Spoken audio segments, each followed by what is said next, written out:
And now we are live. What's up, everybody? I hope you're all having a fantastic Monday. It's Monday, May 23rd. And excited to be back for another fully packed week of GM NFTs with my co-hosts, OSF and Mando. Let me get them up here. Let me send them co-host invites. Let me get the boys up here. This is going to be a great chat once again. Golden Crypto, how are you doing, sir? GM, I'm doing fantastic this Monday, man. Super great. How are you? I'm great, man. I'm really, really, really good. Just got out of the gym, quick little shower, get that physical activity in, something I've neglected far too long. But we're back and we're here. So excited. You gotta get it. You gotta get the physical activity, get that blood pumping, get those juices moving. Oh, dude, I accidentally muted the whole panel. I'm so sorry. Golden, yes, juices, move it. Absolutely. Are you back? Hold on. Yeah. It's all good. Yeah, I'm here. I'm sorry. That mute everyone button is dangerous, you know. And but what I hear. So anyways, back to what I was talking about. Osef, Bando, how y'all doing? SG. Oh, OSF, can you hear us? Can you hear me? Yeah, no, you're good now. Oh, GM. How you doing? Yeah, good. Thanks. How you doing? Good. Hey man, how are you? How was Vcon? Vcon was fantastic on every level. I know we're gonna break it down in a second here. It's topic of the day. Yeah, you came back as per normal, like super pumped, which is it's always good. Super. You must have met a lot of people. Pumped. You know how it is. It's I don't know. It's just like it just feels good. It just feels good to be around people and a lot of validation during these events sometimes here and there, and you realize a lot of things. But this one was different. I'll let you guys know why in a couple minutes when we get into it. Definitely was a different show. For everybody in the audience, GM, hope you're having a wonderful Monday. Get up and get it. Another week, another opportunity to change the world. So you know what to do. Whether you're builder, creator, enjoyer, collector, whatever the hell you want to call yourself, just make sure you do something productive this week. And so today we're going to be talking about the macro and the NFT daily summary. As usual, lots of movement this weekend, actually, amidst Veecon, etc. A lot of movement related to getting wrecked and to goblins, funny enough. And so, but it's been interesting. And obviously, I definitely want to hear what's happening on the market side. I read Keyboard Monkey's tweet saying, I think we're going on 8 straight weeks of red. Is that a first in ever or something like that? Anyways, I read something along those lines. So definitely want to get into that and see what's good.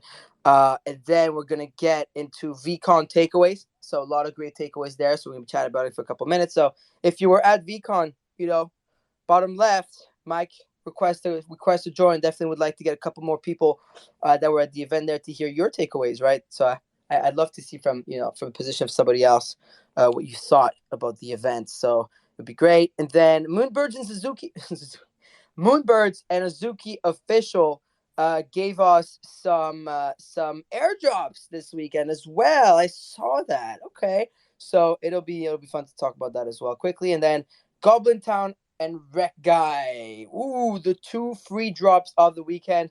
I missed one, rip. But I got the other one, so that makes up for it. And so then, which is going to lead to the conversation of the day, which is, are free mints the new meta? Because obviously, Goblintown, from what I understand, and obviously Rektguy were completely free mints. By the way, Osef, Mando, congrats. I think I paid like $3 in gas. I don't know. I'm something like that. A lot of people were telling me they pay like $2.95, $3, $2, $1 something in the Discord. So I'm really, really, really, really happy about that. But we'll get to that after. So yeah, that wraps it up for the topics of the day. Hang tight, everyone. You know what to do. At the top, we've pinned the titles. Give us some retweets. Give us some love. If you're listening to it live, you can tweet about the space. And if you're on Apple Podcasts, Spotify, YouTube, iHeartMedia, and whatever other places we're at, because I'm hearing that we're in a lot of places. shout out to Golden Crypto for that. Really coming in clutch and helping us out with the morning show. So massive thank you, shout out to Golden Crypto. Well, GM, you're listening to, one of the most entertaining shows in the space and educational. So love y'all who are listening to us on replay on the other side here at Rug Radio. So OSF, without further ado, let me hit it to you with the daily NFT and macro market summary. Yeah, hey guys. I think not really a ton going on today. Stocks are a little bit in the green. They're up like 1% earlier. I think we're back closer to unchanged on Nasdaq. Rates are range bound. Oil is still pretty high. There isn't really much more to report. I guess it's kind of good. We're sitting right now at year-to-date lows on both S&P 500 and Nasdaq. So I guess it's good that we haven't like shat the bed even more and dropped even further. But there isn't really much more to report there. I was surprised last week at how well crypto held up. And in the last 24 hours, we've edged a little bit higher. So we're like back above 30K on Bitcoin. We're approaching 2.1 on ETH. There are a few alts that are up a decent amount today as well. So that part of the market continues to surprise me at how well it's held up. And as we've discussed, I've been dollar cost averaging, but in the last few days, I haven't really bought anything in crypto just because we haven't yet seen new lows there. So I don't know if that just means we stabilized or, it's quiet or we've already had a huge drop. Stuff is still down 60 to 90%, but it seems to be a lack of real price action in the last 2 days or so. All right, so bullish or bearish? How are you feeling today, man? Yeah, I'm neither, but I still think these are really attractive buying opportunities. I guess I'm just being a little bit disciplined. I bought a decent chunk a week ago, so I'm being a bit disciplined about waiting for new lows before I add more. That's how I'm feeling right now. Yeah, it looks like obviously, seems like, the global economies, it doesn't just recover overnight, right? So it's going to take some time. But what's important here, the key takeaways I get from OSF every morning, week after week, is just, slowly ease into it, right? It's just like not going all in at once or, or not even not going in. It's just like we were all waiting for these low prices. So it's the opportunity to perhaps, put in a little chunk of money, little chunk of change every week. A cool tip I give a lot of my friends that come into the space, but crypto space, that is, not NFT. And they're like, when do I get in? I just like, that's the tip I got from my friend Troy, who's been in crypto and who got me into it, actually, most importantly.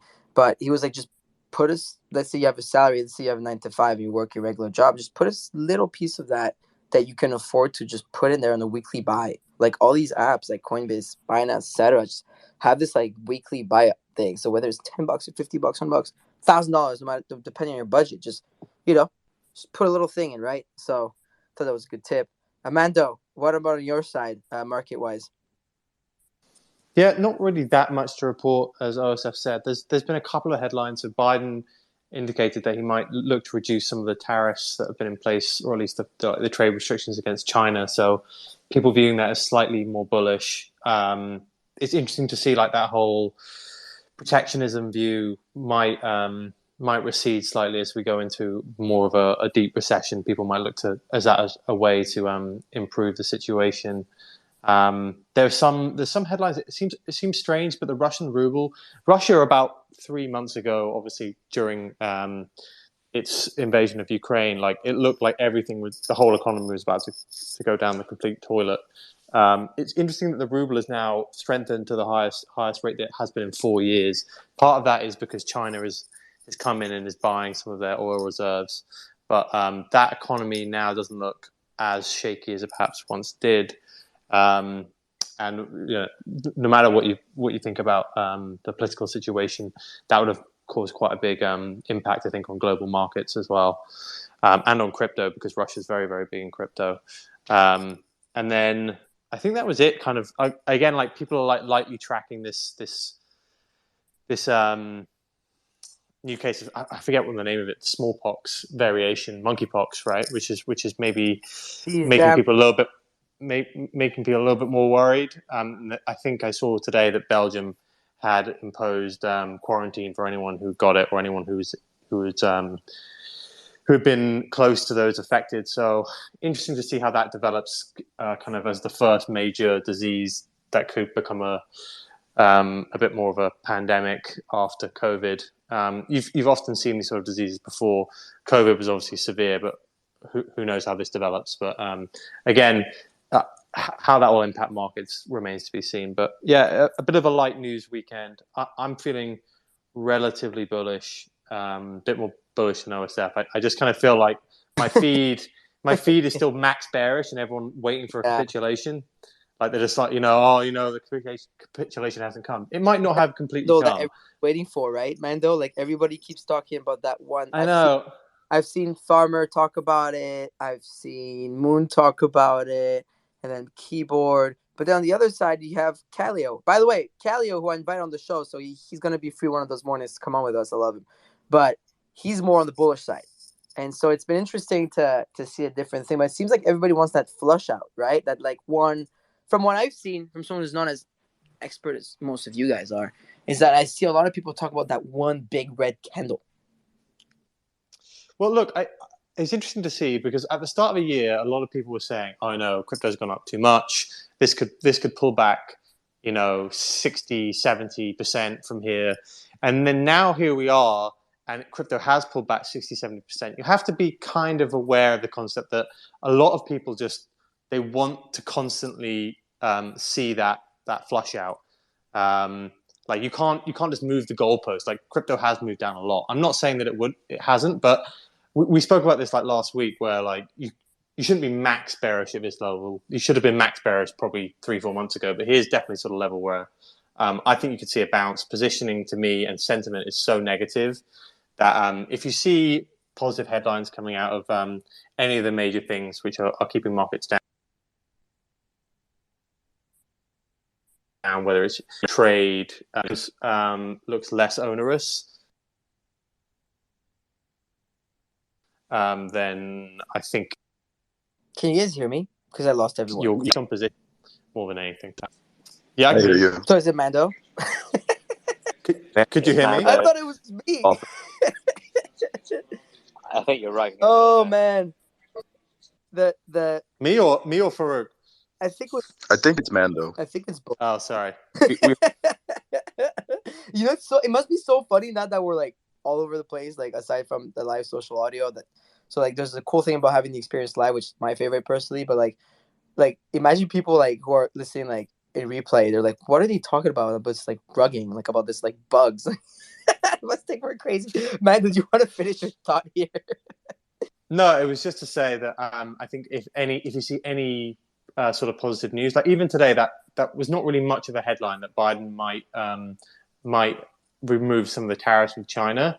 That caused quite a big reaction. Any sort of positive news right now will be met with, I think, a pretty positive reaction across asset classes. So to me, we're kind of in bounce territory because you can't really look at the tape right now and see a more negative sentiment and news story. So if any of those looks less negative, I think we could bounce pretty severely. That makes sense.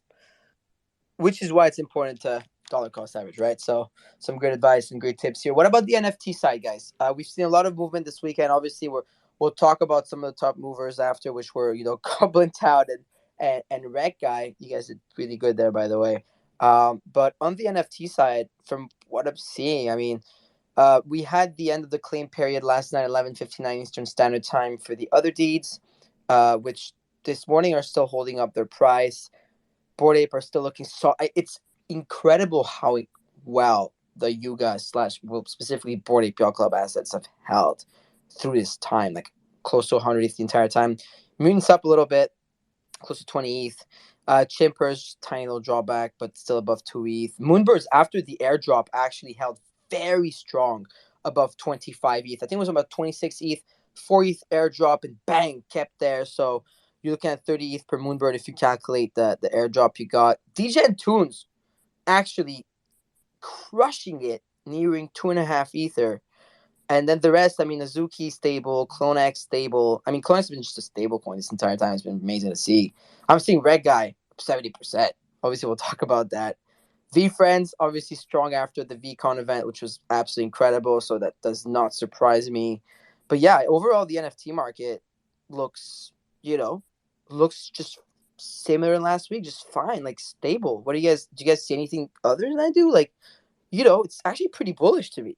Like, the global economy is entering recession. The NFT market is just like doing good. Not for small businesses, but yeah. I mean, it's doing good. Even like it's doing good though. Like, it's the NFT market overall is actually holding really well. So I think some people have mentioned over the last week, the issue here is that it feels a little bit like a zombie market. Like there aren't that many trades happening. No, yeah. So the fact that volumes have been low isn't a great sign. But you saw this a couple of mints obviously spring to life this weekend. Volumes picked up on Sunday. I personally think that if crypto rallies here, which is part of my thesis, I think over the next 1 to 2 weeks, then I think you'll see a lot of focus back on the NFT space. So it's good that nothing's moved, but it's bad that there's been very low volumes. Like we've said so many times here that you really find out what are your blue chips during these moments. Like some collections are not doing well. And you really work out that what people are going to hold, even if volumes dip, or what people aren't willing to sell when no volumes happen. Like, I guess a great example of this is if you remember, like Fidenzas, or during when there were no volumes going through art blocks for months, and the Fidenzas floor still stayed up around 50 to 100 kind of the whole time. I think you might see that with some collections here. Like you'll really work out what people will attribute just to the idea that there are no volumes but still want to hold, and what people are like, well, this will probably never come back. So this kind of goes back to what we were saying on Friday. Yeah, that makes sense. Yeah, just high quality stuff will hold up well. I mean, we're looking at 30. Yeah, again, like you're right. Like we're like 1, 2, 3, 4, 5, 6, 7, like 8 days in a row in the $30 million mark for volume. So it's just stagnant, right? This month with 1 week left, we're looking at on OpenSea, of course. We're looking at $2.2 billion in volume versus, which is good, which is good, but with 2.2 versus 3.4 last month, but we have a week left. But then the month prior was just along those lines. Like we're gonna beat the month prior, which was March was 2.4, last month was 3.5, and we're already at 2.3. So we're looking, depending on what happens this week, right? Anything can happen, but we're looking at over 2.5. So we'll see what happens there. But you're right, it's just stagnant. I'm just happy. I'm hearing.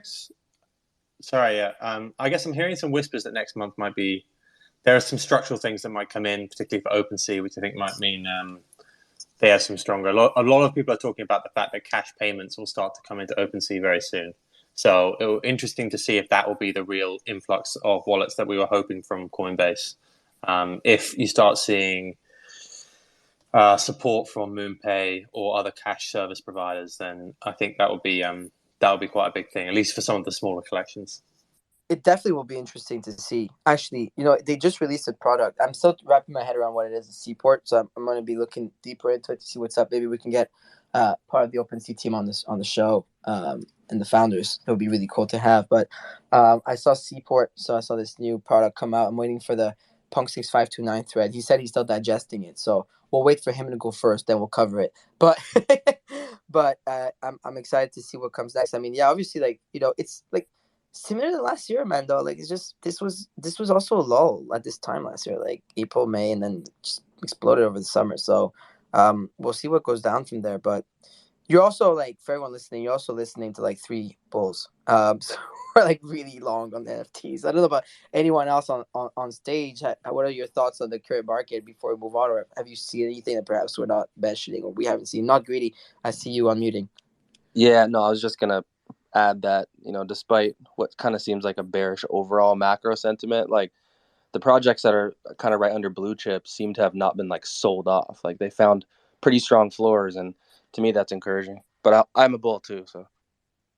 Right. It's like so many of us are bulls. But the thing is, it's like I was talking, I think, to Eric last night, but it's like I don't sleep that well holding tokens like coins, but I sleep very well holding NFTs. And I thought that was an interesting thought because first of all, I'm just not a good trader, and nor do I trade. And second, I was just like, the fact that the NFTs are tied to these communities and builders that are, like I don't know, there's like something about it, right? Like when we see like, at least if we lose it all, we have the JPEG. Like that joke is also not just a joke. Like I don't know, I feel like this underlying thing. It's just, I don't know.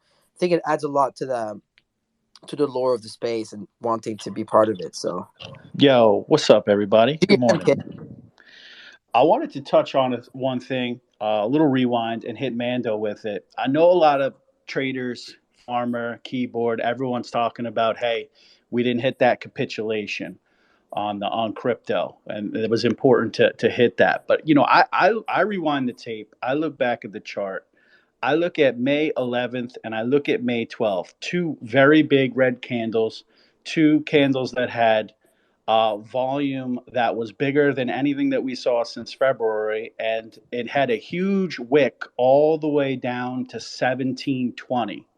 And then obviously we've recovered from there, and we've been a little bit range bound, now sitting at 2055. With that kind of volume and that kind of wick, is it possible that that was our capitulation? Maybe not to the sense of a massive one, but one that could be something that we found a relative bottom there.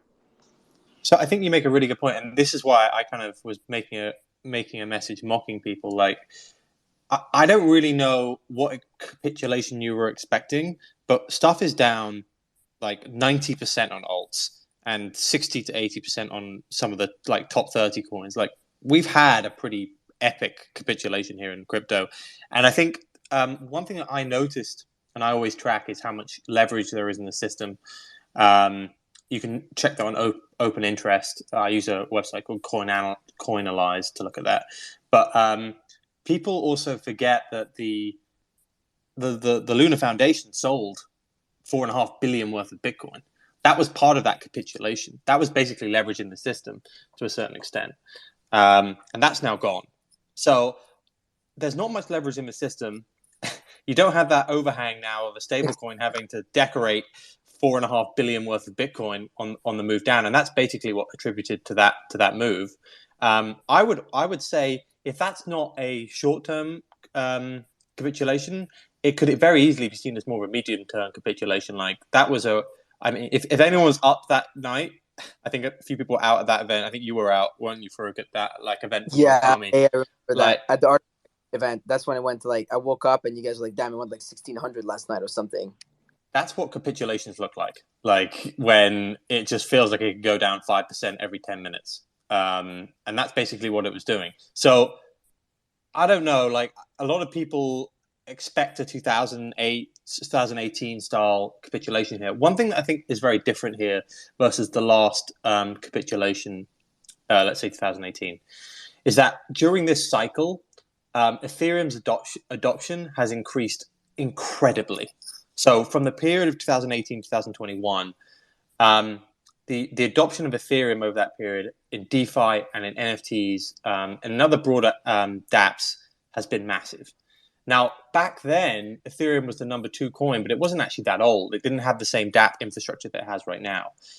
Its capitulation this time will be far more akin to, I think, maybe the original Bitcoin capitulation of that period, which was far less onerous. Like back then, Ethereum dropped 90%, like 90, 95%. But Bitcoin didn't drop anywhere near that. It dropped like more like 50 to 60%. I'm 100% of the belief here, and this is why I also don't believe we're going to quote unquote Goblintown for many, many years, is because what's unlike other periods of capitulation is that usage of Ethereum and the number of people onboarded on a corporate and an individual basis has only increased, particularly in things like let's say a broad dApp infrastructure like NFTs has only increased. So I don't think you're going to see this 95% capitulation that people were hoping for, just because it just doesn't feel like that sort of thing could happen in an environment. Not to say that macro can't do anything. Like I wouldn't rule out anything, but the concept that this sell-off will be the same as the 2018 sell-off for Ethereum, I think is very different. I think I forget which macro strategist it was the other day, but what you think about Solana now is kind of what people were thinking about Ethereum back then, and there are parallels. There was far less uptake there were only the startings of dApps being built, and it was unclear whether that would be a coin which would maybe even survive over a medium to long term. That's how people felt about Ethereum back in 2018. That's kind of how they feel about Solana, or at least there are parallels to that right now. So you shouldn't really think about Ethereum the same way you did if you were there during the last cycle. That it will see the same sort of capitulation, because the amount of usage and onboarding of different people during this 2018 2022 has just been massive, and it's a very different beast than it was then. I think you're dead right, Michael. Like, you literally said everything that I was itching to say. But when people call for these, like, oh, there's going to be an absolute nuke, there's going to be a capitulation, they're saying these things to people who've been involved for like the last 3 to 5 years, where you did have these big capitulations. But like, the fact of the matter is, like, vol has gone down tremendously in like all of crypto in the last few years and few months, and it will continue to go down as you have bigger participants in it. You have like way more institutional money. You obviously have like more obvious and transparent use cases. So like, you should expect the vol for crypto to go down over the years, and it has. Like, it's gone down massively. And so I think that a big issue that people have with trading and investing is they let past experiences cloud their judgment for the present moment. And these are people who've seen stuff like drop 90-95%. They're probably thinking about March 20, but look, like, we're in such a different situation now than then. Not only in terms of like, it's not nearly as bad for the economy, but also the development of this technology have been huge in the last year and a half.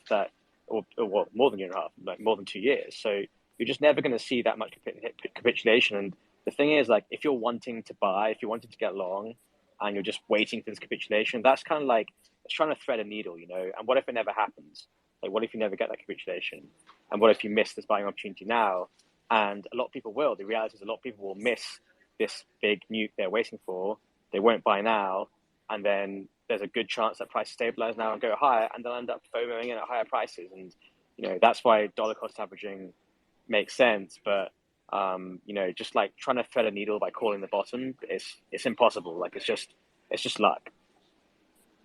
Yeah, this all makes a lot of sense. I also got in the Rug Radio Discord, somebody asking me to perhaps, if we could get at some point on the show deeper into the merge that's going to be happening. It seems like it's going to happen in August. So what we will do is, I think for that, it's a bigger, broader topic, and it's a very important one. And the person's asking how they can prepare themselves, for that. So I think what we should do is we should also get into that another show, and maybe get some developers in the space, in the Twitter space, to really talk about what's going to happen there, because this is all very bullish. There's a lot of events going forward for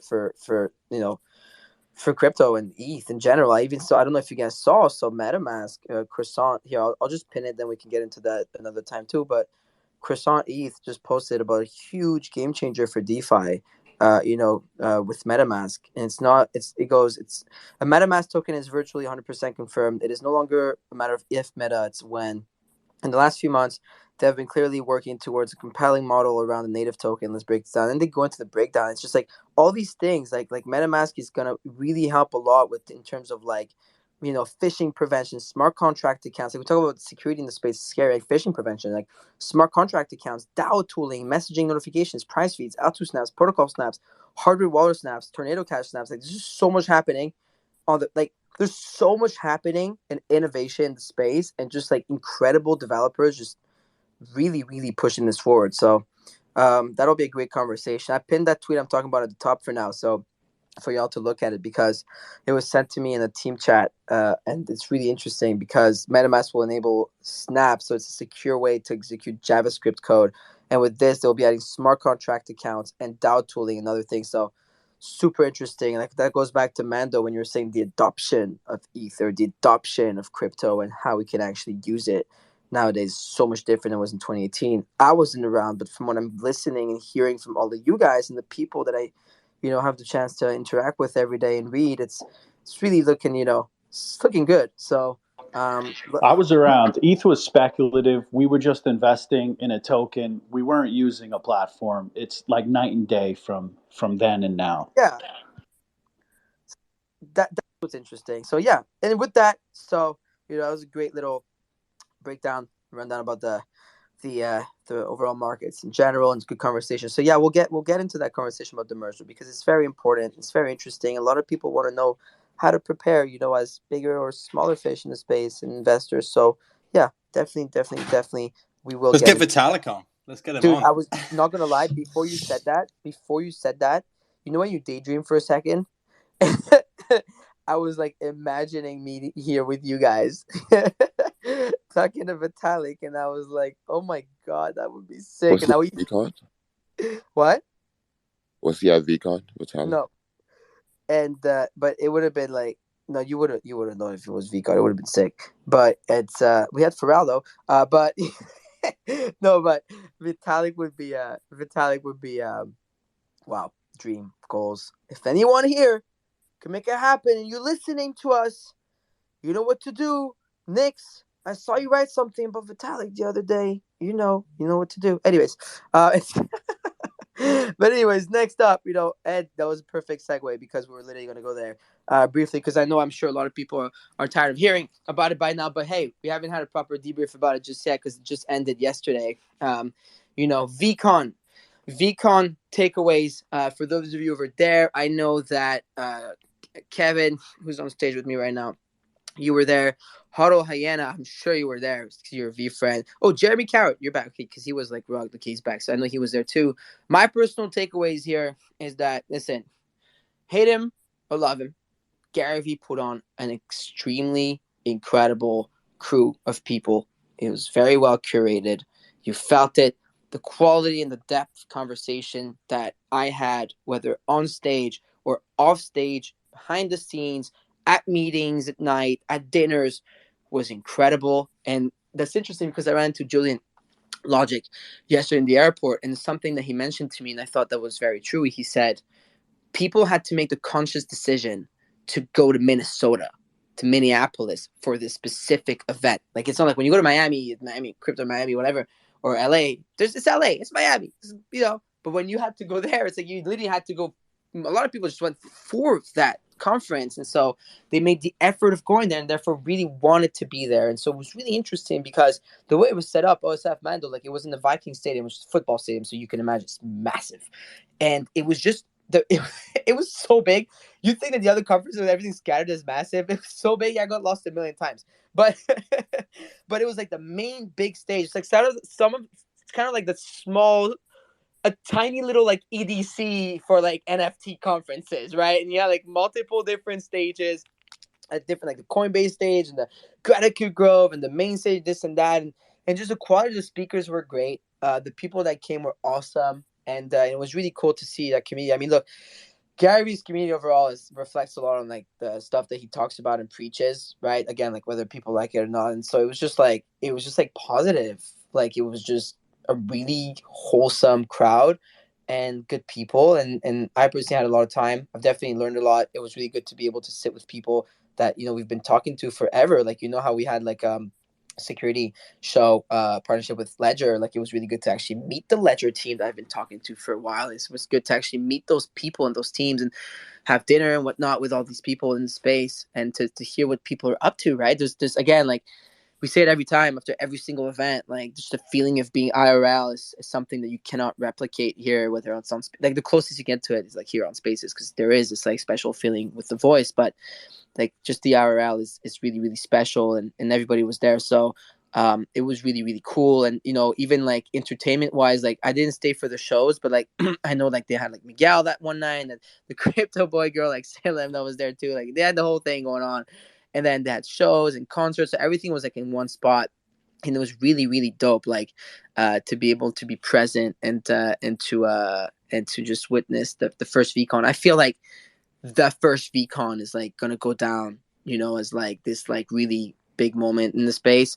And I think Bobby Hundreds, if you go to his Instagram page yesterday, put a really good post together saying, there's a challenge of like the market is horrible, you're kind of in a global recession, a lot of things are down bad, but they still came through with this. And it's those events that are extremely necessary to tie people together and keep that glue in, right? And just keep going. So yeah, I thought it was great. But Kevin, for example, I mean, we not ran into each other. We chatted about the whole thing a lot. Like, what from your perspective, someone who went as an attendee, because from a speaker perspective, shout out to Gary V team, like Zach Nadler specifically, and the entire team. Like, they took care of us incredibly well. They set the bar for that. I know they had a lot of speakers and a lot of logistics. Now you could say, yeah, we are bringing our audience in, etc. But still, like, they took care of us impeccably. Whether it was flights, this, that. Like, my flights were canceled last minute because of some like thunderstorm, whatever. At midnight, they rebooked. Like, just the little things, right? It was just like the details were incredible. So I really, really love that part as a speaker. So big thank you if they're listening. But Kevin, I mean, you were there as someone who was attending to listen to speakers, etc. Like, what are your takeaways from Veecon? Yeah, GM everybody. It's awesome to be up here and get to talk about it. It was an amazing event. It was actually my first ever crypto or NFT conference. So this was a super awesome and unique one to be able to kind of have that for. I got a super amount of value and kind of like personal motivation in a lot of ways from pretty much all of the speakers that Gary had up there. Whether it be from, really specific pieces such as the stuff about smart contracts or, even like the one that you and Dees did with community building. I love that one. Yeah, that one, honestly, that one was probably one of my favorites the whole time. But there was even like the bigger people that Gary brought up, like, like the Eva Longoria or the Pharrell.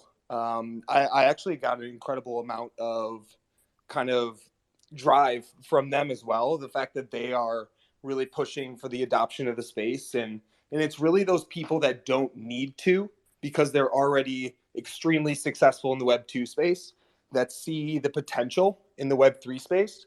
That's really awesome for me to see. And that's what I see as helping to get us to that 1 billion wallets point that I think we're all hoping to get to here in the, ideally more short term than long term. But outside of that, I think one thing that I will touch on, which I guess would be slightly bearish to some extent, would be that separately from all the speakers, I met a lot of people at Vcon, and I met a lot of people that are very inexperienced with NFT and crypto, and they are literally just in the space speculating right now.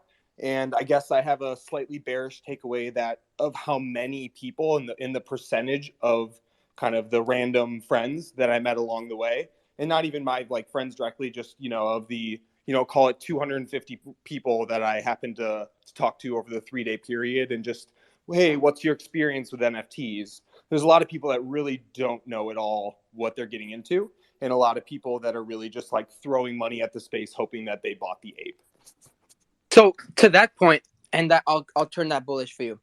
But no, but it's first of all, it's a good assessment, but I think that there is, and you're right, because at the airport again, someone ran into me and said, "Hey, I got my bases, like I got my VFriend, I got this, I got that, I got my NFTs, but like I want to learn more, I want to elevate." So now that turned me mega bullish on what we're doing at Rug Radio, because we're strictly focused on education media, and we're doing media through education, and it's really, really, really important. But it's there is not a single place yet, or places, where you can tell people go there and educate yourself on this, and that. It's very hard. I could say, hey, listen to the morning show, follow Mando, go see what Ed's doing with BIPOC, go see what NFT Now did about the MetaMask course and how to set it up, go see our DAO course and tokens, go follow Ledger, they're doing space about security, but it's all over the place. It's a mess. And so there's a really big need to that, to your point, to be able to redirect everyone, because a lot of people come into space for the JPEG and less for the underlying technology, is something we talk about a lot, right? But I think it's important to now you get them with the JPEG and you get them with the community feel and the art, which is what a lot of us like actually came into the space for and with. And then you hold them with, whoa, this is what you actually are here for, and this is what actually is happening. So those conferences, I think, Kevin, are very important for that. And so really, really, like that was like one of my key takeaways, actually. So I'm really happy you're talking about it, is we need more education. Like, is so important. Like there's a lot of missing steps here for everybody, and so I'm excited to be able to actually really push even harder on that. We need more courses. We need more educators. We need more creators. We need people really ground on the ground, just teaching people about this, because there's a big thing happening here, and it's extremely important that everybody really understands it. Ed, I see your hands raised. I don't know. I mean, I totally agree with we need more education. It's the get an NFT first before you get the education. I don't know. I mean, I guess get in here when you can, and how you can. But like, I feel like once you already have the NFT, for some reason, for a good amount of people, and I don't even think it's only with the NFT. I think it's just us as general, like, oh, security or talking about this is boring, right? To people, I don't know, but that's what I get. And then until unfortunately someone gets hacked and something bad happens, then it's just like, oh man, I should have like listened, or I should have like did some research and stuff. And it's just like, man, people were like kind of telling you, if you like try to listen, if you went to some of these spaces, and I understand that we can't give out financial advice, or not financial advice, so always want to do your own research. But I honestly feel like sometimes people don't have that urge. It's not as fun as, listening and making sure that you're going to be careful isn't as fun as just buying that NFT and seeing if it's going to go up to the moon, right? And being a part of that community already.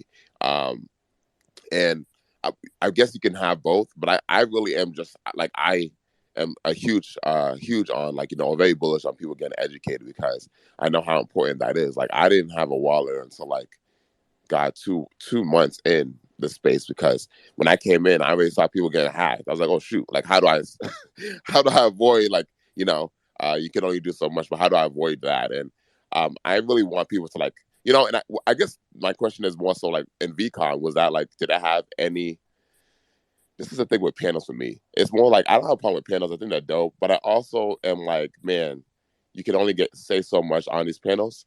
And it doesn't stop, like you legit, right? You had a panel, you would say what you wanted to say. And then you came back to like radio GM and NFTs, right? Talking about what's going on and how do we continue on to navigate this space. And it's just like, was that also like alluded like, hey, yeah, so we're having these panels, but also check us out on on Twitter Spaces. Oh, we also have Michaela out here who's legit on point with education. I'm gonna shut up now.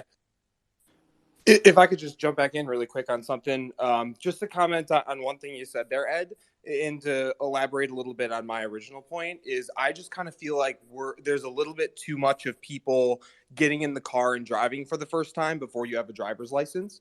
And it's that just Absolutely. simple thing that there's a lot of people that I talk to, and I think it's also really important to remember that when VFriend Season 1 launched, it was one of the projects that had the most unique wallets, that this was their first NFT ever. So there's a lot of people that really just got exposed to it through Gary V, and then now they're in the space, but they're kind of just like set free to some extent. And it's a lot of those people that really are just kind of following where a lot of these other, whether it be influencer accounts, or I mean, even honestly, some of these people bought into the projects that like Facebook advertises to them to some extent.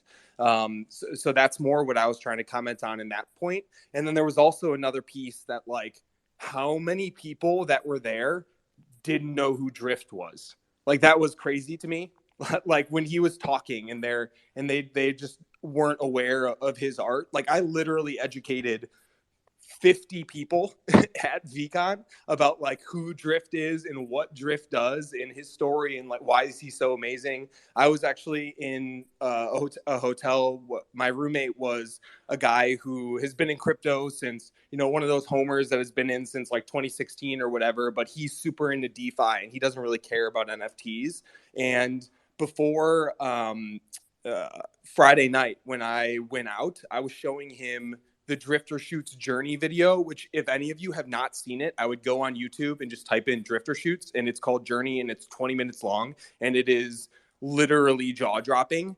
And when I got back and the next morning when I talked to him, he was like, wow, this is amazing. Like, I need to learn more about NFTs. And then yesterday when I was driving back to St. Louis from Minneapolis, he sent me a text because I told him to listen to the Raoul Paul Punk 6529 interview. And he was basically saying like, wow, like I'm totally converted. Like NFTs are definitely where the future is going, because he was basically like, oh, DeFi is how the space is going to get adoption, blah, blah, blah. Sorry, I'll stop talking now. It was a little ranty, but just wanted to bring that up too. No, I agree. Shout out to Drift. Y'all should know who he is. Say his name. Yo, what's up, friends? Real quick, I'm gonna hop off because my electronics are going to die. But on the topic of education, since we have some listeners and something happened over the weekend, I just wanted to, say some quick tips. So over the weekend, like Beeple got hacked. I don't know if you guys touched on it earlier, but just some ways that you can spot like a fishy, announcement from like a big brand artist or, just project is like when people announce like the quote unquote free mint, like always be skeptical of like free last minute mints. Like, and I really want to encourage like founders and everyone to like not do this. Like, I know it was really cool when Bored Ape Yacht Club would always be like, hey, screw it, Mutant Saturday, which was a really epic Saturday. But I think that for the safety of the community, like people are really trying to chase the bag so badly, and like I don't blame people, like everybody wants to make money, like in the time that we're in right now, like who doesn't, who doesn't want to catch a big lick. But in doing that, it's so dangerous every single time. Like new people that I've onboarded, and at this point I've onboarded a lot of people like one-on-one, and the biggest thing that I see is that they are the first people to fall victim to the free mint announcement in the discords, on Twitter, wherever it is, on social media, on Instagram. Be really weary when a project or person goes, okay, here's a random free mint that like was not discussed. Most project or founders, like they'll give you a little bit of a heads up so you can have like money in your wallet, or that you know what's going on. The second weird thing was that Beeple's comment section was turned off. So if you see that, be weary, because that's just like the scammers trying to stop you from, telling other people. So just stuff like that is super weird. And be really careful. And yeah, that's it. Okay, stay safe, everybody. Thank you. To go back on the Vcon conversation, and I did see the Beeple thing, but again, like just, people got to stop FOMOing into shit. Like it's 6 a.m. Like, you think Beeple's gonna post something like that? It's crazy, and the thing, it looks so fake. Like it's crazy how fake it looked. I do feel what bad. What if you knew? It's like it's so what? What if you knew you just got on board and you're like, oh, Beeple, oh shoot, let me get this and change my life. It's true, and they don't know that Beeple, it's 6 a.m. for him. Do you click on like a link that asks you for a social security number if you're new to the world? Ed, do you get those texts from Netflix? You are asking. I mean, first of all, I'm going to be very honest with you. Web 2 behavior is not the same as Web 3.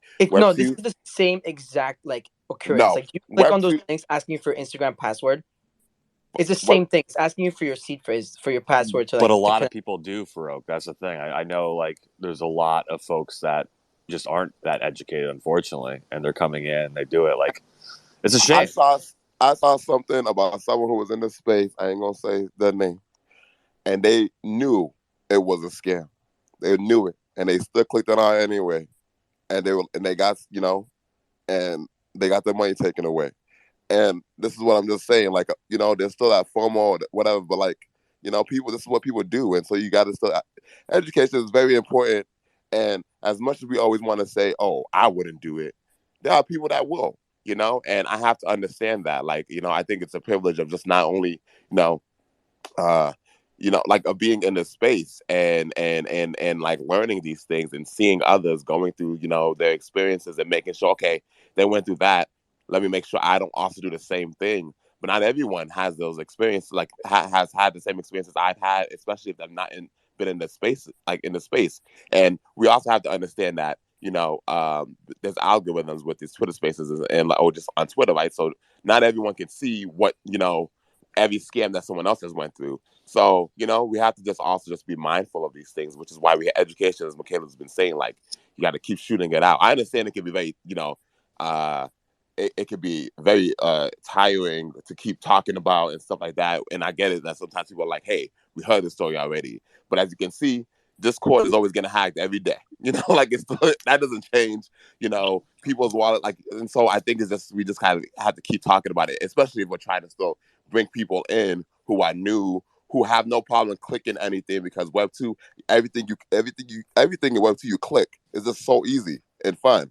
I love to click things. And I mean, I And get to what that I get what point, you're saying, but like, I also think that part of this is, yes, part of this is new wallets. But I mean, how many people up on stage and listening are actually using a hardware wallet instead of a hot wallet? How many people are using a hot wallet where they're not even storing their NFTs? How many people are using a Gnosis Safe for their most valuable? Everyone knows, but people actually choose to be more risky. Like, they don't want to pay the extra cost for the gas for moving stuff. They don't want to.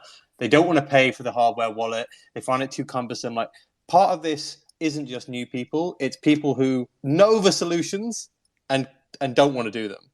which is And I do why, think we're not talking there about those has to be people, though. which some is responsibility here on both ways. I do think, because I bet if you went through some of those people, they just choose to use hardware to use hot wallets. They have all their NFTs, their ETH in there. That we all know the solution, like, as in the people who hopefully who are listening now, like, a lot of people will know the solutions and still wantonly do not use them. So I don't know if it's just education. I think we're always going to have these issues, and like in 5 years' time, we're still going to have these issues because some of the solutions, they cost money or they're slightly more cumbersome. And I don't think there's ever going to be a way around some of those things. Like, which is why people just like to live on the edge a bit. that's why I'm excited and curious about what they mean in the thread above when MetaMask is working actively on, and I'll quote it, it's called phishing prevention. So that's going to help a lot. So it's also like education is one thing, Ed, but we like, dude, like we also, the tech is like, so like it's not built like to prevent those things. And I know, for example, the CTO at Artifact that I was talking to Zapsio in Vcon and Chris, like that guy's working on like this, like, what is it, like protocol or whatever, so that when there's a transfer, you have 30 seconds to remit. Like, there's this whole thing they're working. I don't want to like botch it, and I'll ask him exactly and post about it. But like, there's people out there working on the tools in order to prevent those things. So those things are coming. That's why we say we're still early. Like, it's not like it's also like we're very early. But I don't want to talk about And did education. you see Coinbase's Like, announcement I last agree week? with everything you guys are saying. I still think education is important still for you're those preaching to who are. the choir, Ed, though. Like, we wake up every morning, we have education Yeah, courses. you guys give out. You have no Like, problem educating. I'm just saying there's still people like, that were onboarding. no, no, don't. I'm not saying we're educated, Ed. Like, Rug Radio, what I'm building here with everyone is literally education forward. Like, so it's like you're preaching to the choir, saying like, we get it. Like, we know we need more education. I Like, know that's the Mendo's out here saying, No, but you just said that hello. guy who knew it was a rug. That guy was more experienced in the space. Like, he clearly was doing that with his hot wallet and like was living on the edge slightly. Like, part of this is like we just like clicking on links, right? People just like I clicking think on links. Well, then, okay, you're living on the edge. Like, you can't just say, "Oh, we need education." People are I just just want to. degens. You know what I mean? I hey, think it's there is not good something to to leave my. say. Oh, go ahead. I just think there is something to say about the understanding that people that enter this space really need to take, that like you are your own bank. So like, if you want to go click on every link, you can, but then you're putting yourself at risk. So like, that's the thing, is like, especially if you're not set up with, cold wallets and these other sorts of solutions, if you're living more on the edge, then even more so, you should be incredibly wary and double, triple, quadruple check every single thing before you possibly click it, before you possibly link it, before you possibly sign it to anything. To be totally honest, I come from traditional finance, and my entrance into this space, like almost my first month, basically, I got scammed out of like $500 because I just was not aware enough of what was going on. But after that, that literally taught me how to read Etherscan, because I was like, I found out exactly what happened, why, to be able to be like, okay, I need to be able to see to make sure that this doesn't happen again. And I just view that as money that I paid for education in my case. And hopefully obviously, hopefully, every single person that enters the space moving forward doesn't have to have a moment or an experience like that in order to get the education to make sure that they don't have to, fumble any grails or anything down the line.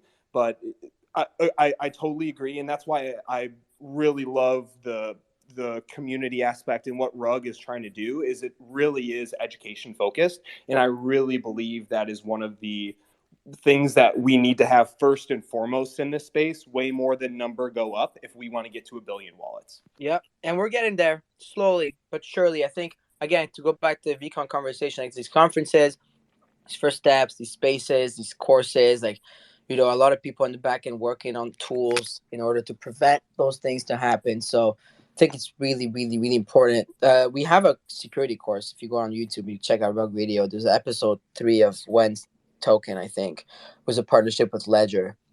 So an hour and a half of Ledger giving you the ABCs of security from A to D, like from beginner level to like even a little higher level. So definitely check it out. Like, it's so important. And like, anyways, we're going to be working a lot on a lot of different courses now, because it's like so important with different partners. So it's really, really, really, really, really the key. Remy, intergalactic planetary babies.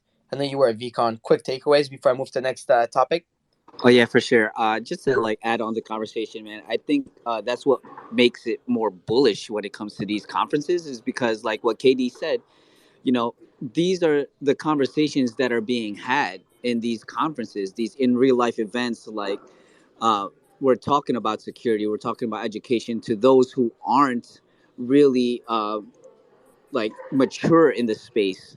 So I feel like that's more bullish than bearish, because yeah, they're young, but now they get to intermingle with people that are experienced in the space. They get to hear from people that are experienced in the space, so they're getting that education without getting scammed, or getting that $500 lesson learned that KD was talking about. So yeah, I think Vcon was great, and I think those were the conversations being had there. So I'm bullish. When Rug Radio Learn to Earn conference? Hell yeah. I mean, we're going to start with a little event, in New York for 3 days. It's going to be a lot of that So it's conversation. my invite. And Let's go. lost, actually, in the man. And I'm going to make sure it stays lost. And so this motherfucker, every day I tell this guy about the event and that he's going to be there. And every day he says, "Where's my invite?" I swear it's gaslighting. You're like, I just want a nice invite. Ed, you're always Via asking DM. for more. Ed, you're always asking for people things. Right? When Ed run utility? Come on. Yeah. Oh my gosh. What the fuck is up with your shit? Oh shit. Oh my But goodness. yo, guys, Wow. whoever's new, you guys really need to send them this like spaces, because like when I got into the NFT space, like I literally learned everything from like applying what I learned from like the clubhouse room. So if you have anyone new, send this room to them and let them know that like this happens literally daily. This is where everything is. Like there's nothing else that's going on. And we're This also is where everywhere now, Michaela. Heart. We're even on iHeart. It's awesome. It's awesome. We're Apple. It's good. And Farokh, like they can take like learn. Okay, they'll listen to the courses, take different courses, like whatever it is, and then they come here and they actually have the opportunity to raise their hand and ask questions, or just like participate and like be in this like system. It's like the best form of like learning and education. Like it's really and this shit is like for free. Everybody, like take advantage. Send this to your friends. I mean, but Michaela makes a good point, because sometimes we forget how a lot of us came through Clubhouse. Like there was a big portion of us came through Clubhouse in those early days in the pandemic. And there were so many of us that were like, what's this? What's this? Like, what about this? And there were so many people that were willing to share their knowledge, because, the audio movement was new too. So everybody was just excited at that time. And so we were all really sort of lucky to sort of being able to be a part of that sort of knowledge. And I think sometimes we can forget those that were a part of that sort of movement early on in 2021. And so, people who are listening that are new, like this is really the best way to learn. You can read a ton and obviously learn by doing, but just take your time, because it's there's so much information that you can get. And please be careful who you're listening to as well, please, because there's that angle as well. But there's a lot of trusted sources. Audio is a really great way, and I agree with Michaela. There's a lot of opportunity for people to go listen and then also be able to participate and ask questions. Yeah, like people will go on YouTube and they'll be like, "Oh, I learned how to create a MetaMask. Awesome. This is so easy. I just bought an NFT. This is like 2 seconds." It's like if you have your friends doing that, there's so many other layers. Like I've watched these YouTube videos and they're missing so many components that are so dangerous. So like if your friends are like, "Yeah, I know what you're doing." Be like, "Okay, sick, sick, sick." But send them these spaces and then they'll really know like what they're doing and kind of like match up all the information. Hell Not yeah. secure Wi-Fi. Had to tell my friend to throw his wallet in the trash when he told me he had. Sad. I saw something actually overnight, which was somebody talking about the idea that they could. And you spoke about this just with the tech that MetaMask is going to bring in, like anti-phishing stuff. That this person was going to do like transaction simulation. So before you actually sign anything, it would do a simulation of what that would actually mean. So you don't actually have to go through the whole process before doing it. I thought that was maybe an interesting thing that they could bring in. I've pinned that at the top. I wish they could explain it to me like I'm 5 before I sign anything. Like, I know it's written in Solidity. Or maybe we just all need to learn Solidity. Like, I don't know, Solidity No. for dummies? Anybody? No? Let's No, go. I think Add this that to space the needs to curriculum. hire every UX designer in the world. I know what I can take. I know what God's giving me. It's not Solidity. No, I think there could be better things at catching for like when you're signing over the ability to do multiple things with your wallet. There should be like red flags. Like, are you sure you want to do this? You know what I mean? Like that could be something they bring in. Because I agree with you, even if you get better at reading Etherscan, that's not going to be for everyone. But there will be ones where they'll be able to pick up on the idea this is going to allow a lot of access to your NFTs, given what you're signing, and that would be something they could definitely do like red flags at to say that you might not want to do this. Yeah, I'm Or excited. could somebody come on?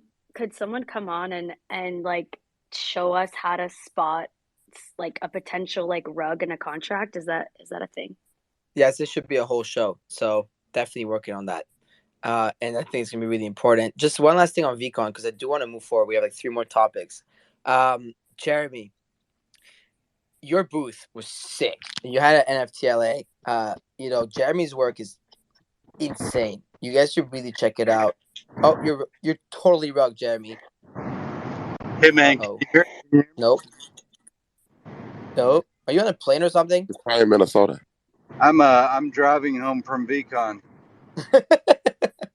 Just wanted to give you a quick shout because definitely love your work, man. So wanted to hear your takeaways as someone now that had a booth there with your photography and you got to interact with a lot of people. So it was really cool to see. Yeah, man, thank you. My goal is to basically take a comprehensive portrait of Web3 this year. So I'm doing this at a NFT New York as well, and then some other conferences this year, which, by the way, I got to give a shout out to. There's a massive conference in September happening in Nashville. It's called Future Fest. We've got the freaking Tennessee Titans Stadium rented out. And it's going to be huge, and y'all need to put that on your radar because it's coming. But anyway, yeah, I'm shooting basically at all these conferences, and at the end of the year, I'm going to do a drop of all this art and all this portraits. And if you are a speaker, if you are somebody in the space, like come see me at one of these conferences, because at the end of the year, you'll be sorry if you didn't. I got Farokh twice now, which is amazing. I got everybody this weekend. It was insane. Like I literally did. You got D's. What's a cool photo of D's you got? Yeah. I did 120 photo shoots this weekend. Whoa. My God. You got Evan Keys, D's, Huda Katan. I'm looking at your feed. I mean, you got Fuo, Tyler Beeple. Hobb, Tony Herrera. You got Farokh. Hell yeah, Jen Stark. Mando. I don't think you got Mando on OSF. You got Gary Siri. Oh, that's a nice shot of him. Keith Grossman, Beeple, Drift. Your shot of Drift is so sick. many more. I just haven't had time yet to post. I've probably posted 8, and I shot 120. Yeah. Deepak Chopra, Gary V, Logic. I mean, just check out Jeremy's feed. the photos are gorgeous. The Like, photos are beautiful. Like Jeremy, I loved seeing just the way the lighting, everything. Like it was beautiful work. Thank y'all. I It's about posted the D's one up top. The D's one is so great. I love it. yo, thank yes. you. It was one of These my are so favorites. beautiful. It was one of my favorite parts of the feed over the weekend, Jeremy. You know, it's you see a bunch of pictures, you know, of what's happening, and then you would see, you know, the portraits that would pop up, and it brought a level of art to the feed coming from Vcon. So, like, hats off to you, man. Thanks, man. That's the exact goal. I was like, why are we doing these NFT conferences and not making actual NFT art of the speakers? Like that should be the like number one thing we do, you know. And so thankfully, I was able to talk Gary V's team into doing this. They were super cool. Gary was really, really genuine in letting me do it. And then thankfully, NFT New York gets the vision, so they're on board as well. And then I've got a bunch more I'm talking to. But yeah, man, at the end of the year, the goal is to do a drop where it's a very Web3 approach. I would get 30% of each speaker's drop. The speaker would get 30%, and the conference would get 30%. And I tentatively call it yearbook or something.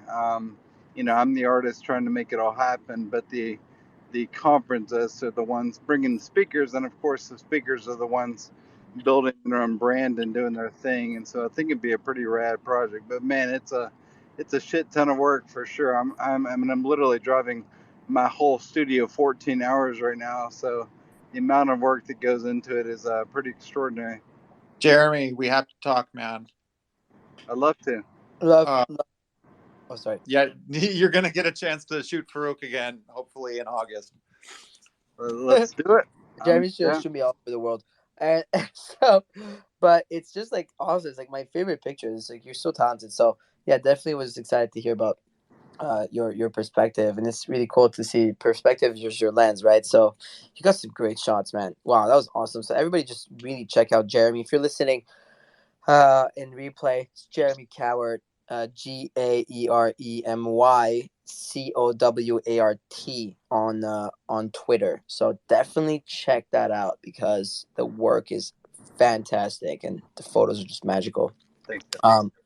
Yeah, dude, I love him. And so moving on, you know, I mean, overall, you know, from what I'm getting, you know, Vcon was great. Everybody loved it. You know, there's, it seems like, you know, people really had a good time and that, you know, enjoyed the event overall.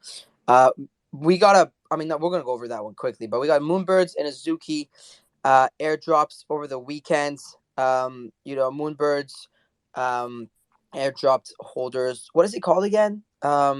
Oddities. It's like owl vomit, right? What is it called? Oddities. What's wrong with Oddities. Mm-hmm. And it is owl vomit. No, it I is. love the spin on that. Yeah, it is. You know, it is. Like when I was in school, when I was a kid, you know how you have to go and like, what is it called when you have to do? I forgot the word in English. I studied in French, but you have to like open up like a frog and like open up like a mouse. This and that. Dissect. Dissection, yeah. And so Yes, we sir. had to dissect once. Like, what is it? What's the owl vomit called again? Anyways, I had to dissect that Owl shit. pellet. Yeah, those pellets. And sorry, y'all, but it was a couple of years ago, a lot of years ago. But and it's actually, I was laughing when I saw this airdrop because I'm like, first of all, that's very clever. It's pretty smart, you know, owls. And then obviously that's what you got if you nest it. So if you didn't nest your moonbird, you were not eligible for the airdrop. So that's another very interesting thing. So basically it was really to incentivize people to holding. So I think OSF Mando, like, so first time we really saw something like that is like you had to really have it nested in order to participate in the airdrop, or else you wouldn't be able to get it. And a lot of people who did it were like, oh shit. And so there's a lot of leftover, and we saw Kevin Rose tweet about wanting to give the remaining, I think it's 100 something of them, to minorities and underrepresented people. So I thought that was a pretty interesting way of doing things. I don't know how the execution of it is going to happen, but I'm curious to see how it does. The thought of it is great. So we saw that happen. Held over a 4 ETH floor for a minute. It's a 3 ETH right now. Moonbird's also had around 25, 26. We don't know what it's going to be after that though, so I'm assuming there's going to be something coming out. But what was cool is that, you know, Gremlin again was the artist. So obviously, we love Gremplin, icon, legend, space. And then Azuki, on the flip side, a little more on the underwhelming side, on my opinion, but that's just my opinion. So, not everybody has to agree, but it's cool though. The jacket is fire. Did a artifact style, airdrop where we got a jacket, right? The Azuki Twin Tigers jacket, blue side, which is actually really fire. And you would get one of them for Azuki. Quilted Japanese silk, baby. Yeah, That's dude. fire. I mean, I would definitely rock that. It's hard. So it's really cool. But again, free airdrop, right? So always good to see an airdrop. Definitely cannot complain. Those are holding right now at looks like the last sale was 0.27 ETH. It's called a Twin Tigers jacket. Yeah, 0.275. So it was a weekend filled with airdrops from two large blue chip projects. So Steph, man, do you have any thoughts on it? I think I like what Moonbirds are doing, in that you get it's an interesting way of rewarding people who are diamond handsing their owls. In terms of the airdrop dynamics, I think it's an interesting way. Like I've said in the past that I thought it was going to be a weird dynamic maybe in 2, 3, 4 months, where you had like, why would a new buyer be incentivized to buy a Moonbird if they lose all the nesting rewards? But they didn't tier this in any way, so it just had to be nested. So I think that's kind of a good situation to be in for their airdrops. I mean, I'm not really too sure what it is. Like I remember, I think intentionally it's kind of vague. They only really posted on their Twitter page about the idea, like basically what this is like regurgitated owl vomit, which is basically what they use as like a form of food source. I don't really know what that will mean in terms of utility, but yeah, I guess it gets to be seen. Like, we've seen some very weird airdrops, and I actually I remember how much mutants were flooded when they were airdropped, and since then we've had dirt, which then turned into beans, some owl vomit. We've had like I guess the rocket ship / doodle duplicator thing, and I'm trying to think what are the other ones. But like, it's been some weird. We've had some weird airdrops, right? Like mutants starting to look kind of normal now compared to some of the other stuff that we've gotten since. That was why you put that tweet out. Yeah, I was like, so we're just getting like owl vomit now. But no, I mean, it's obviously more than that. But it's going to be more than that. It's going to be more than that, and I'm sure it's hilarious though, and I love that it's Gremplin behind it. Like, I just really love Gremplin behind it. It's Gremplin behind it. So yeah, look, I think that's an interesting one. We'll see. I guess we'll see what happens. I'm interested to see, like, with Moonbirds, how the utility develops, because I think Kevin Rose was talking about, if we go back to the start of Moonbirds, it was meant to be like a different style of collectible, right? Like, the utility wasn't going to follow the standard roadmap of like trying to build out a metaverse universe, although they will have some metaverse elements with High Rise. It was more like other branches of utility, and a lot of people were talking about the idea of you could help with communications, and this was going to be some form of a like a mentoring environment, which I like the idea of, or maybe like developing a Web3 social like social media. I kind of don't think this is going to be extending their, like, I don't know, it's not going to be like a cinematic universe with these as part of the characters in the universe. I like to hope that this has different utility than just like just a standard airdrop. So I guess we just wait to see. It's intentionally vague. And then Azuki, this feels like a smaller airdrop to me. This feels like one of those. We all said before this whole Zagabond stuff that like Azuki was trying to head towards being the new Supreme, and this kind of fits into that narrative for sure. Yeah, I mean, they just also, like, mind you, they just did the Beans airdrop, which went all the way to like 70th at peak. So they already had this like major like airdrop to holders, and so we as holders already got a lot, right? And so now you get this jacket, which is, I mean, the jacket's fire. I'm curious to see where they're gonna go, but that was the first kind of event for Azuki after the whole saga story and everything. So Definitely curious to see where they're going to that. But yes, it definitely fits within the narrative of them wanting to build this brand that you're talking about, Mando. So curious to see what happens next for them. Justin, I'm sure you're here to talk about Moonbirds. Yes. Yeah. Well, so a couple of things. One, in my view, there's been no team that has mastered aligning a marketing roadmap with a product roadmap as the Proof guys. It's pretty amazing how, like, from day one of their biggest goals or interests was to discourage short-term flipping and volatility in the collection and encourage long-term holding and stability. And that's really important from a startup founder perspective because it's very difficult to build around a volatile market. That's one of the reasons why, especially in an early stage, but in even later stage companies, when you look at, when Elon at one point wanted to bring Tesla, private, he compared it to, his experience building SpaceX versus building Tesla, which Tesla is, has to respond to the volatility of public markets, while SpaceX can kind of just, trek on internally. And so the sequence of events here where they announced they confirmed, everyone is kind of anticipated, but they confirmed that the airdrops were only to those who were nesting after. That was amazing because imagine the opposite, if they would have announced that before, there would have been like 2 weeks of just crazy volatile like flipping, which they've expressed interest of not wanting to do.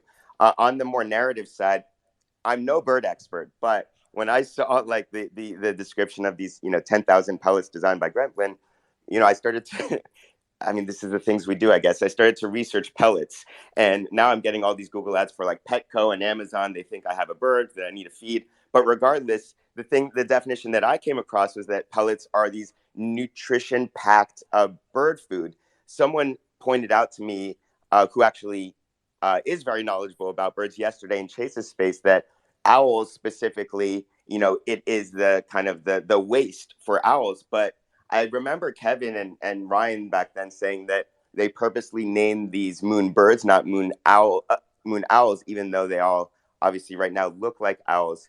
So they're very deliberate in everything they do, even word choice. So I'm wondering whether or not these pellets, which are like nutrition-packed food for birds, become some sort of interactive kind of feeding or power up, etc., with the moonbirds themselves. Again, complete speculation here. No further insight outside of just looking into the vocabulary that they're choosing to use. So that's just one thought about what could happen in the future.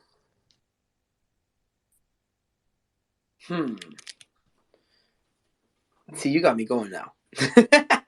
Now I'm thinking, what the hell is coming next? I mean, Mando, SF, do you guys have any thoughts on the whole thing? I don't really have much more to add there. I thought it was a bit soon for their airdrop. Like, I know the price of it is held up well, but I think you have to time these things quite well. Otherwise, it just becomes too much the same thing. Like, all this stuff is, like, let's be real, like, everything, this whole space has a lot of Ponzi elements to it. And so I think, like, constantly adding new things in a very short space of time, it diminishes the real value of them. Now, in this case, it seems like they're all at about 4 ETH, so they've actually held up in value and like way more than I would have expected. But I don't know, it just doesn't make it feel as like as an outsider's perspective. I'm just kind of like, well, I don't know, like it just doesn't make it feel as important or thoughtful if you're just following something up with another new thing. And you know why creators are doing all this stuff, right? You know why creators are just doing like loads and loads of these drops, because they make so much in trading fees from them. The royalties from the stuff are huge, so they have an incentive to just expand the universe to as big as they can without really diluting it. But like it's in their benefit because they make great revenues from it, and I guess they can like raise from it in a weird way from airdropping, and it appeases people as well. But there is an element of like, there's all this stuff now, and it has this value on the screen, and you can transact to it and monetize it, which is great. But what does it all actually mean, and how long can that last for? I mean, just to your point, I think like maybe they did this because that, since all the moonbirds are nested and there's not much trade volume on the moonbirds, maybe they dropped this collection because they need to collect some revenue on secondary, basically. Right. Yeah, that's a good point. That could be the reason. I mean, the nesting part is kind of genius. Like, it makes it kind of holds your floor up because there's not much trading going on, but you're not getting much secondary revenue because there's no trading going on. But they also raised a lot of money, but that's why also they went and raised a lot of money on the primary. Yeah, that they need to rely on the secondary revenue as much, right? How much was the raise? Like 70? Something like that? Yeah, they raised a lot of money. Like they raised just shy of Exactly. 100. They've got just shy of 100 million. Like I think they're going to produce some really cool stuff. I guess we let's just wait to see what this says. I kind of understand what OSF is saying. Like airdrops, you want them to be kind of thought out, so you kind of hope that this adds a different style of utility to what it was before. And what I was really bullish about with Moonbirds and the way that Kevin speaks is a way to like onboard a lot of different people, and the fact that he was going to go down utility which hadn't really been gone down before. This wasn't just going to be right, we airdrop mutants as a companion and that builds out, helps build out the universe. Like Bored Apes are trying to build out like IP, right? They're trying to build like Disney style IP, and that's kind of been the model for the vast majority of projects over the last year. It's more been about building out different characters and building out like a universe on the back of that. It felt like from the start the way that Kevin Rose was treating Moonbirds was going to be different. That the utility that he was going to try and drive would be different. So for me personally, and I'm a big fan of what I think he can produce with 100 million. I do hope this has kind of a different style of utility rather than just like a placeholder drop. But we'll see. Well, I think they're also like able to just keep airdropping stuff because of the nesting thing again. Because like, it doesn't, if it doesn't diminish the floor, like if each airdrop is not really crushing the floor, then because all the birds are nested and you want to keep your bird nested to get whatever other rewards. So it's kind of interesting because like they can just keep doing this and not really diminish their floor that much. Yeah, for sure. Like, but that goes back to what OSF said as well. Like, you can only do that a certain number of times, right? We've seen that with I think Pixel Vault tried to do that right at the start and just kind of gave everyone a ton of different stuff, and then it eventually slows that dynamic unless you really think through what you're going to do with each thing. And particularly for Moonbirds, because I don't think his view is to build out like IP here. I think he's actually trying to build out different utility for the different drops. If Proof was meant to be the alpha group for 1,000 business leaders, Moonbirds kind of remains to be seen, but like there will be utility. I kind of hope this also has like a more distinct way of having utility, which hasn't really been thought of before. Well, yeah, and just seeing their movements, by the way, everything, and just knowing their backgrounds, everything that they do is connected and cohesive. You can't. I wouldn't just look at airdrops in isolation. They're part of a bigger story, part of a bigger narrative, part of a bigger vision, and that's why I think like us collectors like have so much confidence in it, because it's not just kind of completely like random. Everything is very, very deliberate. By the way, you have Justin in the audience. I don't know if he'll offer any alpha here, but we don't do no shaming on this stage. no, but you have some. We maybe don't he call can him provide out. some further insider alpha, but I'm sure he's going to keep it pretty closed up in the vault. And so I think that I think that this just is one. This has probably been like planned for obviously a long time. And also the other thing is, I highly doubt that any of this is motivated by wanting to have secondary royalties. Listen, for the raise that they had, and also like the primary mint, these guys have enough in the coffers for a seed angel stage company to grow for some time, and I'm sure the runway has been charted out pretty pretty detailed fashion. I agree with that 100%. Like, there's no need. There's definitely not a need for that. I think it's more about rewarding holders, and maybe just from the original video, it was more like a side project, which clearly Gremplin kind of approached them on to kind of build out, and let's see what happens. Hell yeah! And now that we went there, shout out Justin. But it's Justin Mazzal. I hope I said that right. This is one of the co-founders of the Moonbirds. But there you go. He's waving at us. He's waving hoot motherfucker. But yeah, yeah, we're definitely gonna. Actually, it's just good. Like you were saying, man, it's good to reward. Like it's like now I'm like, well, I could have just sold both of them, recuperated 3 to 8 ether, 6 to 8 ether for the 2, and just hold my moonbirds and just leave them nested. Because if after, imagine, you're 30 days in, it's a month 1 of nesting, you're already getting a Grempling NFT worth over 3 ETH. What happens after second month of nesting and third month as these people just get better at what they're doing and, keep building? So that's what I personally am excited about for that project, like that approach, right? So definitely there. I definitely want to touch on, I mean, we had last topic. For the broader conversation, I'm going to push it to tomorrow, are free mints the new meta? Because I think that's a bigger conversation that I think we need to have. It is very interesting. But while we have a couple minutes, though, I do want to talk about Goblintown and Rektguy with 2 free mints of the weekend. I missed the Goblintown thing because I was Vcon. Goblins. Oh no! Oh my god! So I did see some replays of some spaces and videos that were honestly terrifying. Pretty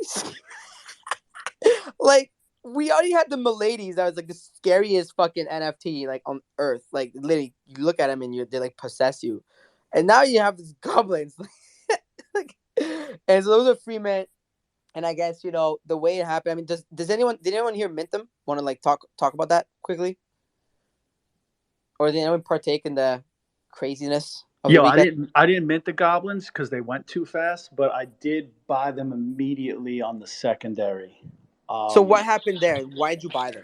All right, so all y'all were at Vcon having a great time, and then the Crypto Boy track came on the video, and it was just like goblins were right time, right moment.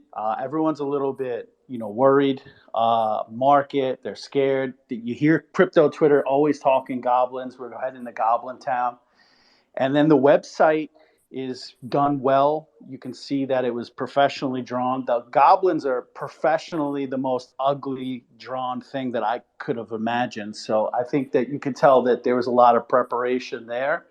And immediately it started to take off. And then it sealed the deal. They had like a Twitter strategy as far as marketing, the genius behind how they were rolling it out, the mystery, the storyline, keeping people engaged, the new strange way of talking in the text with all the weird letters and numbers.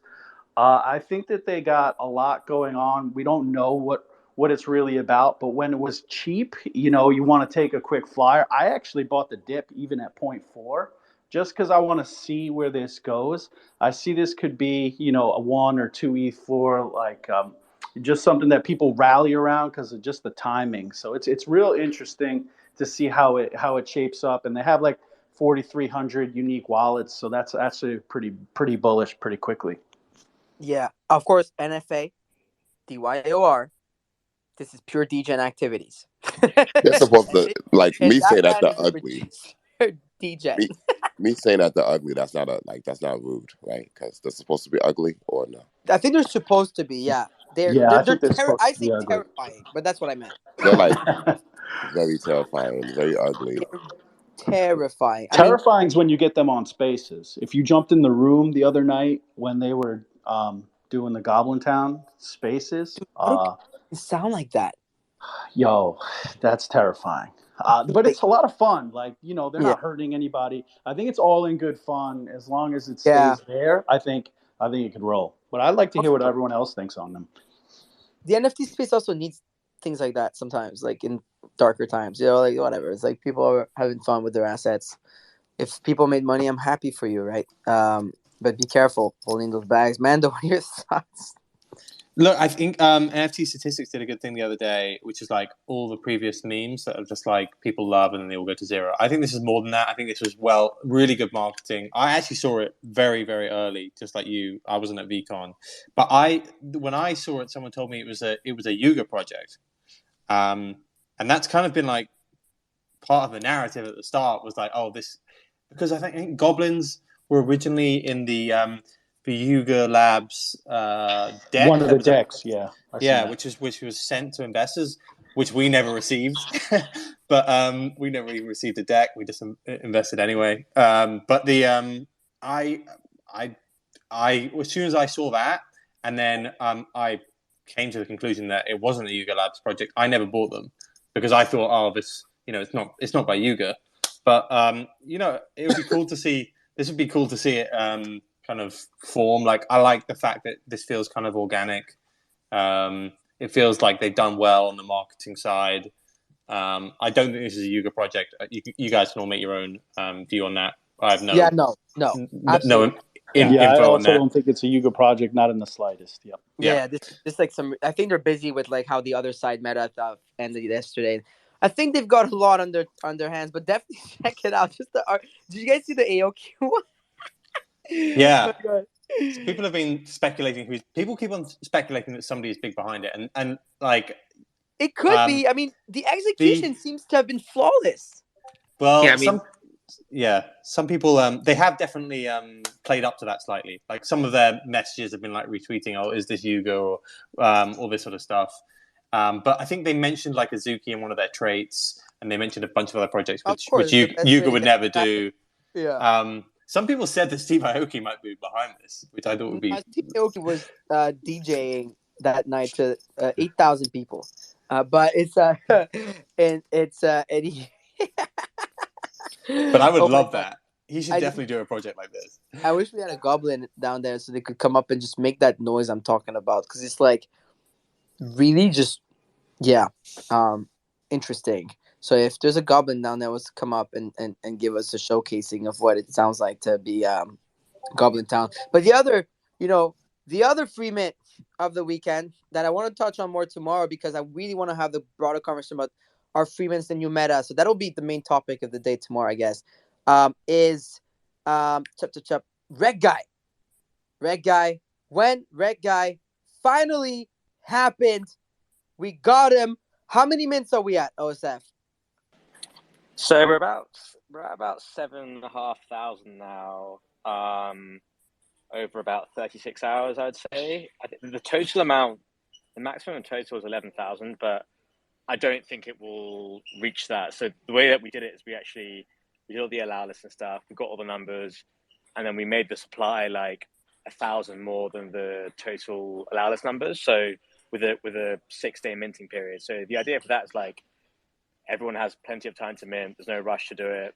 You know it's not going to sell out. And as a result, gas has been super cheap. I think people have been paying like $2. Literally like I saw someone pay $2. How much is it to mint? It's free. So what do you mean sell out? Are you fudding it again, Ed? Are you fudding this again? No. There's literally nothing. I mean, you're in our Discord every day. $2 gas. Fudding it. I'm actually going to mint one because, I'm not fudding it because I am actually part of this community. So I will be minting shortly. I just want to ask. Why can't I ask? I'm in the community. Thanks. Ed, are you asking for some semantic clarity? You want them to use the word mint out instead of sell out? Yes, as a holder, I was just asking, Does that sound more inclusive to you?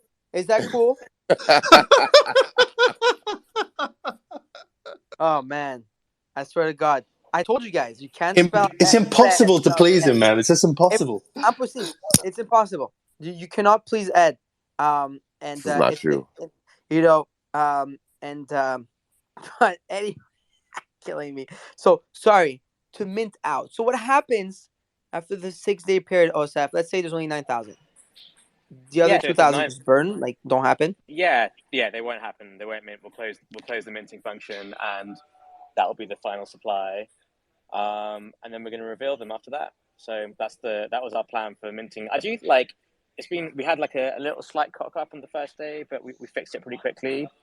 But apart from that, I think it's been a good minting experience for everyone, and I think for future projects that are like, obviously everyone wanted this because it was free, but for future projects that are like really coveted, I think the strategy makes sense because like there's no rush, there's no FOMO, people have plenty of time, and as a result, there's no gas wars.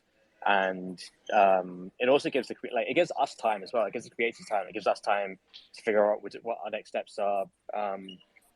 Take a breather before the reveal, etc. So it just I don't know why. I guess this whole space is predicated on FOMO, but just slowing things down and taking time has actually made this a a really good experience for us, and I hope a really good experience for everyone minting as well. But yeah, the next stage is the minting will close on Friday 5 p.m. Eastern time, and then after that we'll do the reveal, and then we'll take it from there. I'm really excited for you, dude. Like, aside from us being friends, co-hosts, and all that good stuff, it's just like I tweeted that out yesterday. I was saying thank you because like you guys essentially gave our holders like 0.3 ETH, and it's like we got 1,000 mints at Rug Radio, and people were really happy in the Discord. And when I saw like, because free mint is cool, but like a lot of people also can't afford gas, right? Because that's a problem too. Because we had a free mint at times where gas was high, and yet even with Syndicate DAO optimizing our gas with with their membership passes, we went as low as like 50, 40 for the lowest, I think, but still it's 40, $50, and you guys went as low as like $2-3. I mean, I know gas right now, like with the volume being dead, it does help, right? But still, like it's $2-3 gas. It's like people immediately made a few $100, and for some people, it's like people are asking my Discord, like, "Yo, what do I do? Do I hold?" I'm like, "Yo, if it's okay to sell, like you got this for free, you're cashing out like $600, $700, maybe $1,000. Like, sell it if you want. If you love the community, you can always come back after. Like, it's okay to do so. But point being, like, it's just also like it's also fun because now it's like you also don't feel bad maybe gambling on this and trying to get an Alien Queen. But I got news for y'all. I'm gonna get the Alien Queen NFT from OSF Rektguy because I'm manifesting harder than all of you are, and I'm better at it. And so, Luckily, there's more than one. I'm definitely getting the right? gummy bear There's one. 12. And I want to Yo, say that was what? my record, $2.80 for gas. Like, get out of here. Wow. Yeah, I mean, we had $2. I actually, so for all the smart contracts and stuff, I actually got my brother to do it, and he's a coder, but he taught himself Solidity over the last couple of months or so, and I actually deployed the contract from my address. So we both basically taught ourselves how to do it. We did the whole thing ourselves. We got Transient Labs to audit the contracts. There was one slight mistake that we had on it, which we should have gotten to audit it right before we minted. So we had one slight mistake, but we were able to fix it pretty quickly. But yeah, like I was impressed. Like he wrote the contract really well, and it was a really good. Like I know the gas is determined by how busy the blockchain is as well, but the contract is also super efficient, and I think that contributes towards the minting experience. But yeah, it was like a really good learning experience for both of us because we both figured out how to deploy the contract. We both understood all the different variables within the contract, and I think for me, like that's really helpful in terms of understanding how this stuff works going forward. So I know for any other creators out there, I'd recommend just like going through that process yourself because it's super interesting and helpful, I think. Yeah, I thought that was really cool. I'm excited to see the reveal. But what happens if there's like 2,000 or 3,000 don't reveal? Does that mean that potentially some of the Alien Queens or other rare ones will never reveal, right? Or will the 12 Alien Queens reveal no matter what? So there's 15 one-of-ones in total. I'm actually the only one who knows where they are. So no one else has seen the metadata. I'm the only person that's seen it. I uploaded it to IPFS. It's submarine, which means no one has the link to it. Even I don't have the link to it on IPFS. So I'm the only one who knows the answer to that question, but I probably shouldn't say anything because it will give away some clues as to Let me get that where one they of are. one. So Yo, why don't Let me you know what? You have to be inclusive. You have to get to Ed. let me get that one of one. You do have Or to else be I'm gonna inclusive. fudge you. Ed, if you mint a one-on-one with your one min, I will never hear the end of it. I mean, if he gets He'll a just sell one-on-one it. with He'll his just one sell it. mint, if he He'll gets sell a it and fud one-on-one the with his floor. one mint, he would still find a way to fudge you. Well, first of all, like I said, I'm a holder. So even if I do sell it, Mando, I am still in the community. I know you guys want to get rid of me, but it's We too late. love you, Ed. Are you kidding me? I'm in There's this. no morning show without Ed Balloon. There's no. Ed, He was bringing up as a co-host. When you guys all ditch me, he comes up as my number one co-host. that is true. I always come up. You see, even when you guys leave, I'm here with Mando. So That's let them very know that. true. Let them know, Mando. Let them know. You Even know what? OSF. Yeah, That exactly. is very true. Mando is, Ed always shows up for the homies, and we love him. That's why we give him more shit than anybody else. Because with Ed, I feel like I can, and the other is just like I'll get canceled. So with Ed, at least I'm safe. And so, right? I do have to teach him some things in the text messages. We got it, y'all. It's fine. I know. Farokh is okay. It's fine. Sometimes I'm Oh like, my no, don't say god. that. Do this, do Oh. that. We in the back channels. We got it though. Yeah. Of course. remember whose stage you came on first. All right. And so this is too funny. All Wow. fun and games. For anybody listening at home, Ed's a great friend. We don't actually dislike him, just a little bit. But so with that, I do want to, I think the bigger, like, I don't know about you guys, we could go to the free matter conversation if you want. I have time, but I thought it was a broader one that we could have. It's up to y'all, Osef and Mando. I have to run, but if you guys want to go for it, you go ahead. Of course you do. Of course. Of course. Anyone else notice that OSF always Of course. conveniently rugs in the final 5 What minutes a of the trick. He show? always does it. It's actually Always. funny. This Oh, is not sorry, even guys. fun at Rugs. this stage. He always rugs, and usually he just goes. Like, now at least he's like, well, I've got to go. Like, usually he just like literally Let's he do it just tomorrow. goes. Let's do it tomorrow. But let's have the conversation. It's gonna be interesting because we kind of need you. You're a Rektguy, so yeah. So we'll talk tomorrow. We'll get deeper into the whole 3 minutes conversation. It's obviously a good one, especially lately in the last 6-8 months. Like, all the mints were pretty high price, if you ask me. But there's it's gonna be good to talk about that. And with that, thank you everybody for showing up one more time to GM NFTs. Thank you to my co-host as usual, OSF, Mando. Shout out to our special guest, Jeremy Coward, Ed Balloon, 551-5511, Justin, Kenobi, Golden Crypto, Neil, Michaela was earlier, and a bunch of other people as usual. Everybody check out Golden Crypto. As usual, he's going to post a thread right after his Twitter space. Literally right after it. He's so quick with it. Recapping the Twitter space, and he's going to take care of getting us on YouTube, Spotify, Apple Podcasts, and iHeartRadio. Am I missing something? Like, damn, the list gets longer every time. I got them all right? Yes, okay. And so, and so you can catch the replay. We're going to be sharing it, of course, on our socials. Big thank you. See you all tomorrow for another episode, GM NFTs, 10:30 a.m. Eastern Standard Time, 7:30 a.m. Pacific Standard Time. This is Farokh, Rug Radio. Love y'all. Peace. Peace.